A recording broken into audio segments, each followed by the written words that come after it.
తిరుమలలో భక్తులకు ఎలాంటి ఇబ్బందులు లేకుండా సౌకర్యాలు కల్పిస్తామని హామీ ఇచ్చారు టీటీడీ నూతన ఈవో శ్యామలరావు. ఈవో బాధ్యతలు స్వీకరించిన ఆయనకు పలువురు శుభాకాంక్షలు తెలిపారు. తిరుమల ఆలయ అభివృద్ధికి సీఎం చంద్రబాబుకు విజన్ ఉందని, సీఎం ఆదేశాల ప్రకారం ముందుకు వెళ్తామన్నారు. టీటీడీ నిధులు సక్రమంగా వినియోగిస్తామని, గతంలో అక్రమాలు, నిధుల దుర్వినియోగం జరిగి ఉంటే విచారణ చేసి చర్యలు తీసుకుంటామన్నారు.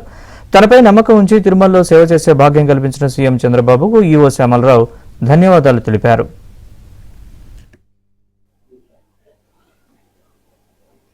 ఎగ్జిక్యూటివ్ ఆఫీసర్గా ఇలాంటి దేవాలయాన్ని మేనేజ్ చేస్తున్న టీటీడీకి ఎగ్జిక్యూటివ్ ఆఫీసర్గా రావడం అనేది నా అదృష్టం కింద భావిస్తున్నాను. ఈవోగా పనిచేసే అవకాశం దేవుడి ఆశీస్సులు ఉంటే కానీ రాదు.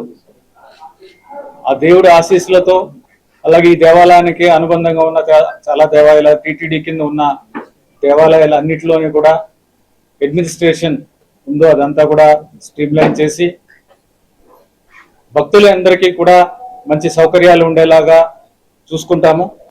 Richest Hindu temple in the world.